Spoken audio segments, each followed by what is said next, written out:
देखिए जेजेपी की स्थिति जो है वो डामाडोल है, और उसके अलावा आप अदर्स को देखेंगे तो 4 सीटें, बीएसपी 1 सीट और इनेलो जो है वो 1 सीट पर चल रही है। अब जम्मू कश्मीर पर आते हैं, देखिए 90 विधानसभा सीटों पर जो रुझान है वो बिल्कुल साफ हो चुके हैं। अभी का आंकड़ा क्या कहता है रोहन? जी देखिए रोमिता, अभी का आंकड़ा अगर बता दें तो जम्मू कश्मीर में बीजेपी 26 सीटों पर है, कांग्रेस 10 सीटों पर आगे चल रही है, और नेशनल कॉन्फ्रेंस, कश्मीर में नेशनल कॉन्फ्रेंस ने कमाल कर दिया है, मतलब 41 सीटों। एक अपडेट में और देना चाहूंगी यहाँ पे, जो हरियाणा में जो रुझान सामने आ रहे हैं उसमें आप देखिए कि बीजेपी का जो वोट शेयर है वो 39% से ज्यादा हो गया है। सुबह भी इस बात का मैंने जिक्र किया था कि 2004 में अगर 2009 के अगर आप आंकड़े को देखें तो उस वक्त वोट प्रतिशत 9% था।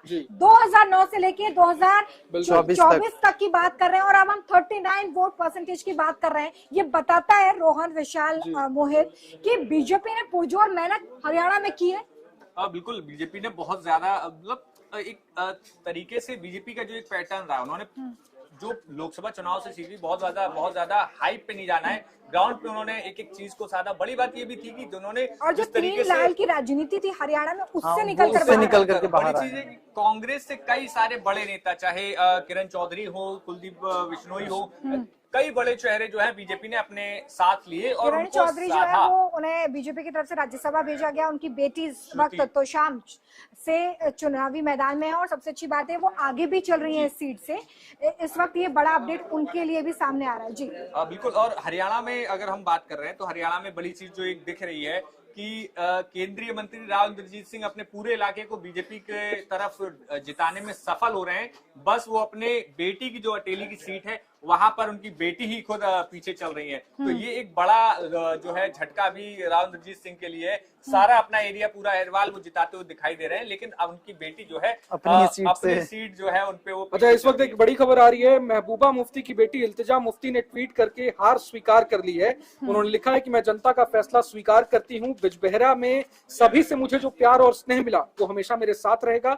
मेरे पीडीपी कार्यकर्ताओं का आभार जिन्होंने इस पूरे अभियान में इतनी मेहनत की। तो इल्तिजा मुफ्ती बिजबहरा सीट से लड़ रही थी रोमिता, और पीडीपी की परंपरागत सीट रही है वो 6 बार विधानसभा चुनाव यहाँ पर हुए हैं, 6 बार खुद मुफ्ती परिवार से, और इसके अलावा भी पीडीपी उम्मीदवार उस सीट पर जीतते रहे। ये बड़ा झटका है पीडीपी को, जिस तरीके से लोकसभा चुनाव में नकारा गया। अनंतनाग से जैसे महबूबा मुफ्ती अपनी सीट हार गई। ये मैंडेट बताता कि पीडीपी अब अपना वर्चस्व खो चुकी।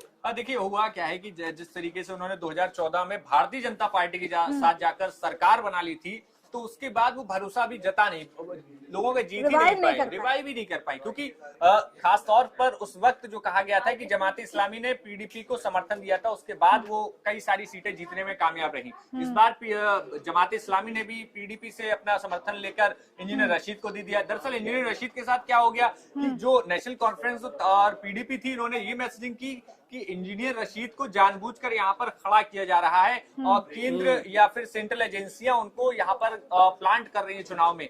तो वो मैसेजिंग जो है जनता के बीच गई। तो इस वजह से इंजीनियर रशीद को जो लग रहा था कि 2024 में जिस तरीके से उन्हें जीत दर्ज मिली है, जीत हुई है, तो वो उन्हें इन विधानसभा चुनाव में भी मिलेगी। लेकिन जनता समझ गई, जनता में ये मैसेजिंग चली गई कि भाई इंजीनियर रशीद और जितने भी निर्दलीय हैं उनको जानबूझकर खड़ा किया जा रहा है। रशीद के आने से जो वोट बैंक पे असर पड़ा, जो पोलराइजेशन हुआ, वो कहीं ना कहीं अभी हमें आंकड़ों की शक्ल में भी दिख रहा है। पोलराइजेशन में समझते हैं कि ये बहुत पोलराइज बहुत ज्यादा पोलराइज नहीं कर पाए लोकसभा चुनाव जैसे। वो लोकसभा चुनाव जैसे कोई पोलराइजेशन नहीं कर पाए हैं। और खुद सुबह जब सामने आए इंजीनियर रशीद, सुबह 8 बजे उन्होंने कहा कि भाई मुझे 12 ही दिन का समय मिला। तो यानी कि उन्होंने मान लिया कि भाई मेरा जो। दर्शकों को एक बड़ा अपडेट देते हैं, बीजेपी इस वक्त 50 सीटों पर हरियाणा में आगे चल रही है।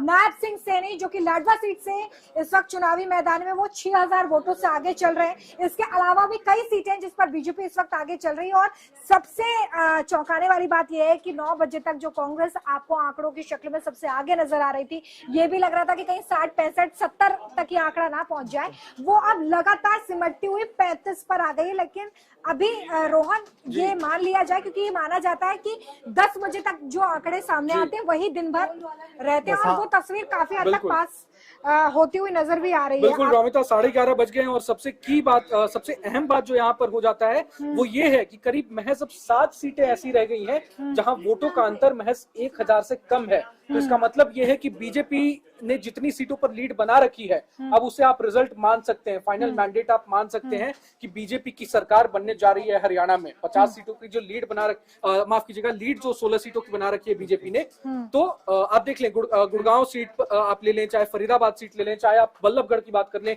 कांग्रेस दूसरे चाहे तीसरे चाहे चौथे नंबर पर पिछड़ गई है। ये हाँ है ना, नायब सिंह सैनी को लेकर जो कहा जा रहा था कि लाडवा सीट से कहीं सीट भी ना बचा पाए, तो नायब सिंह सैनी भी 7,000 वोटों की लीड पर है। एक्सपेरिमेंट काम कर गया है, एक्सपेरिमेंट काम कर गया है और सीएम फेस है, सीएम फेस को लेकर देखिए हरियाणा में अभी भी 31 ऐसी सीटें हैं जहां पर कांटे की टक्कर मानी जा रही है, चाहे वहां पर कांग्रेस जो है वो कांटे की टक्कर ना दे रही हो, लेकिन निर्दलीय एक बड़ी चुनौती पेश करते नजर आ रहे हैं, क्योंकि 464 जो इंडिपेंडेंट कैंडिडेट्स इस बार हरियाणा के चुनाव में है। और ये कहीं ना कहीं एक बड़ा फैक्टर है, क्योंकि जब इंडिपेंडेंट होते हैं चुनावी मैदान में तो कहीं ना कहीं कैंडिडेट्स के वोट को भी काटते हैं, और ये वोट किसका कट गया इंडिपेंडेंट? देखिए रोमिता, हमने चुनाव के पहले भी जिक्र किया था कि कांग्रेस और बीजेपी के कई बागी उम्मीदवार जो हैं वो खेल कर सकते हैं इस बार, तो वही खेला हमने देखने को भी मिला है।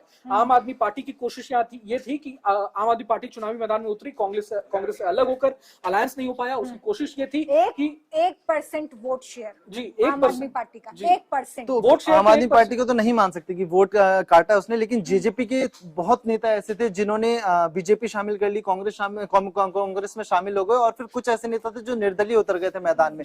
तो जेजेपी के कई ऐसे नेताओं ने वोट तो काटा है, चाहे अब वो जेजेपी का काटा हो या फिर कांग्रेस का काटा हो। वोट बैंक शिफ्ट हुआ एक तरीके से हम ये कह सकते हैं कि जो जेजेपी का वोट बैंक था, जो कि 10 सीटों से सिमट कर देखिए 0 पर आ गए, वो कहीं ना कहीं जो है वो शिफ्ट हो गया। और लगातार देखिए बड़ी चीज ये भी है कि अभी तक चुनाव के पहले जितने ज्यादा कैमरे पर, माइक पर सबसे ज्यादा दीपेंद्र हुड्डा और भूपेंद्र हुड्डा नजर आते थे, अभी तक दीपेंद्र हुड्डा इस पूरी तस्वीर में सुबह से नजर नहीं आए हैं। बड़ी बात यह है। और दूसरी चीज यह है कि जहां एक तरफ दीपेंद्र हुड्डा अभी तक नजर नहीं आए, तो दूसरी तरफ कुमारी शैलजा सुबह आकर मीडिया के सामने मुखातिब हुई। उनके चेहरे पर एक अलग तरीके की मुस्कान थी, और वो भले ही कह रही थी कि कांग्रेस की ही सरकार आएगी, पूर्ण बहुमत से सरकार आएगी, लेकिन वो खुश नजर आ रही थी। देखिए बड़ी की चेंजर अगर कांग्रेस पार्टी इसमें मंत्रणा करेगी, तो ये एक पॉइंट जरूर जाएगा कि दलितों ने इस बार कांग्रेस को वोट नहीं दिया है। और वो क्या रीजन था वो सभी जानते हैं, कि जिस तरीके से लोगों को लगा कि अगर ये खींचता है ना, आप मंच पे एक साथ ले आते हैं भूपेंद्र सिंह हुड्डा को, कुमारी शैलजा को, लेकिन कहीं ना कहीं वो चीज कैंपेनिंग में दिखाई नहीं देती। बिल्कुल, और ग्राउंड से लेके हाई कमान अशोक तंवर को बीच में लाना कहीं ना कहीं कुमारी शैलजा का बहुत बड़ा अपमान था। और बड़ी चीज है कि राहुल गांधी को, मतलब आप हाई कमान को खुद भरे मंच पे सबकी जनता के सामने दोनों का हाथ मिलाना पड़ रहा है। और उसमें भी आप बॉडी लैंग्वेज देखेंगे, हम लोगों ने डिस्कस भी किया था रोहन विशाल, कि उस वीडियो में जब राहुल गांधी दोनों का हाथ मिलाते हैं कुमारी शैलजा और भूपेंद्र हुड्डा का, तो उसके जस्ट 1 सेकंड बाद भूपेंद्र हुड्डा की तरफ पीठ करके कुमारी शैलजा मुड़ जाती है, मतलब पीठ उनको दिखाती है और वो राहुल गांधी की तरफ आगे और देखिए तब भी वो वाली बात, देखिए हार की तरफ कांग्रेस बढ़ रही है। जयराम रमेश का ट्वीट इस बार पढ़ दूं एक बार फिर, ईवीएम को और बीजेपी को दोष ठहराने की कोशिश फिर से शुरू हो गई है। देखिए अभी थोड़ी देर पहले जब हम कांग्रेस प्रवक्ताओं को सुन रहे थे, तो वो बिल्कुल गदगद थे इस बात से कि देखिए इस बार तो हरियाणा की जनता ने हमें चुन लिया है और बीजेपी को सिरे से नकार दिया है। लेकिन जैसे जैसे हम उनके पक्ष में आंकड़े नजर नहीं आ रहे हैं, एक राग जो हर बार अलापा जाता है